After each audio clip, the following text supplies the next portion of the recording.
Okay, we're working on this 2015 Kia Soul here today, and we're going to be replacing the coil packs on here. Very easy job. Don't need very many tools. Now, if you will know if your coil packs are going bad, it's pretty unmistakable. When you go to accelerate, it'll start cutting out. Could be intermittent. It could do it sometimes, and sometimes it won't do it. You know, barring some sort of electrical or wiring issue, a lot of times this is going to be your problem. Now, another thing I would point out is not all the times will you get a check engine light on this. I've seen it several times where no check engine light would show up, and then maybe eventually it would show up, but a lot of times you won't get one. So I've already put some brand new NGK spark plugs on here, so no, those are good. Now, if you have not changed your spark plugs, you'll want to go ahead and address that as well. It can affect your gas mileage and everything else. Okay, so here is our coil packs. I'll leave a link. These are ENAs.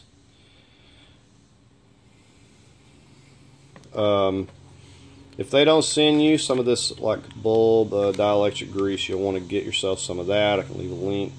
This stuff I use this for a lot of different applications. You want to take and put that down here on the end of this boot.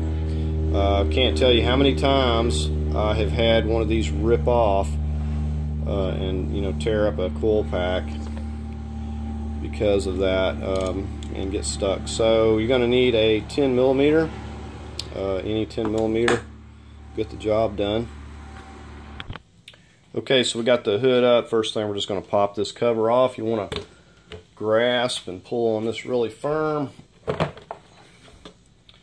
and you can see where these clip onto these points. Again, you want to use some of this and it'll prevent it from getting stuck so bad. Okay, so here's your attachments that your cover clips onto. So either put some that grease on these or on your cover, the little grommets themselves. Right, so here's our coil packs. You can see we got a tube right here kind of hiding this one. We'll just get started with this first one down here. Just pull this little clip back. You should be able just to give this a push gray clip back with your finger. However, if it is stuck, just get you a little pick tool or screwdriver, and it should pop up about like that. Then you're going to give it a squeeze right here. Just pop it right off. And some of these on mine are broken. So that's the first thing I'm going to do, is go down here disconnecting each and every one of these and just kind of sticking it out of my way.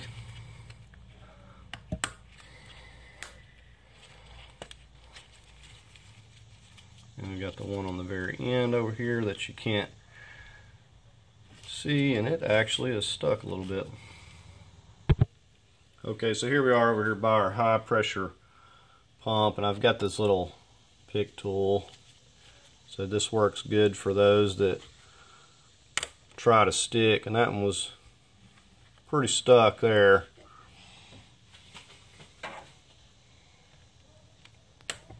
And you'll hear an audible click when the clip breaks loose there. Now for this one here, we got this connector and it's right over the top of it. We're going to just disconnect that, just pull back, push down on that right there, pop that off. We'll just remember to put that back. Okay, so let's go ahead and take our 10 millimeter.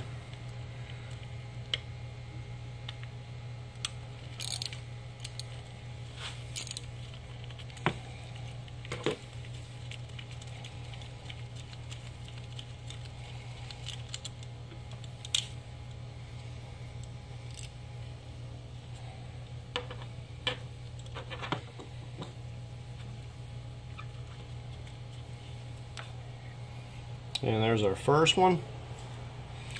And I can tell that these are most likely the original. You can note the Hyundai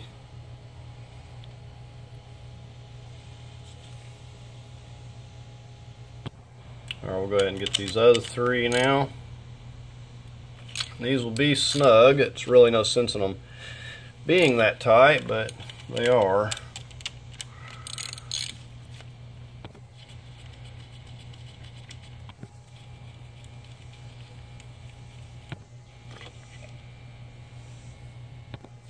Now another thing I'm looking for when I'm taking these out is oil down on these boots. Now if we got oil on here, then we got a problem, which means that our valve cover is leaking and getting oil down in there. So you just want to inspect these, your spark plug wells. Make sure you don't have any oil down in there. As I said, I've got new NGK plugs on here, so if you didn't replace yours or haven't, then you may want to go ahead and do this while you're at it. When you torque your spark plugs, I wouldn't go more than about 15 to 20 max, 20 foot-pounds.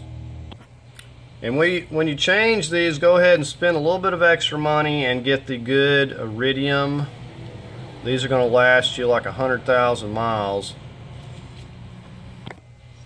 Okay, so we're ready to go ahead and start getting our new coil packs in. We're just going to take this, get this on the end real good, so we don't want this sticking.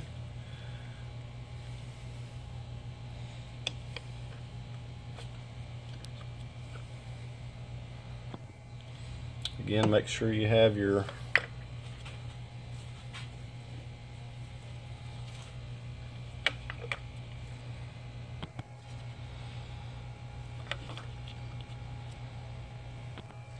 Okay, let's go ahead and get our little 10 millimeters back in.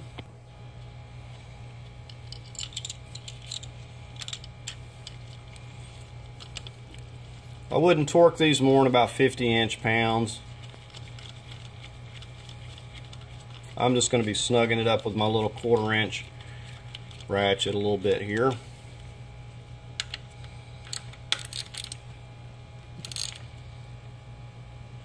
That's good enough.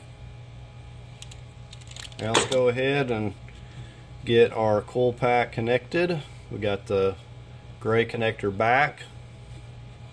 We're going to give it a push on. Make sure it clips and then push the gray connector. Give that a push down. Okay, now we need to make sure we reconnect our high pressure fuel pump here. Make sure that gray connector's back. Okay, get the right connector there.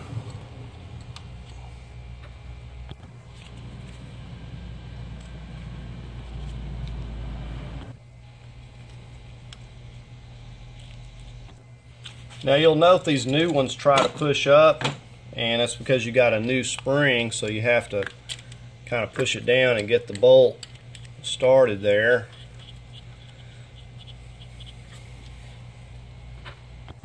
And let's say if you're not using a torque wrench, you know, let's say I'm just using the 1/4 inch ratchet. You see where my hand is, and I'm just, after it's down, I'm just giving it a little bit, like not much at all.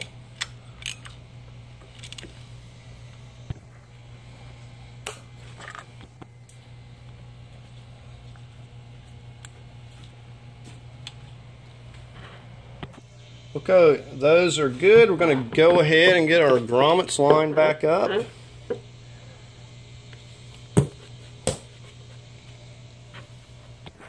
Okay, nothing left to do but crank it up, see how it sounds, and take it for a test drive. Okay, so it's sounding really good. We took it for a test drive, and all that hesitation and intermittent cutting out has went away, so this is running really good now. Okay, so the coil packs were about $70, and the spark plugs were running about 10 a piece, I think, when I'd gotten those. So I will leave links to both of those. But that's going to conclude the video. I hope you found it helpful. If you did, please don't forget to like, hit that subscribe button if you like the content. So thank y'all for watching.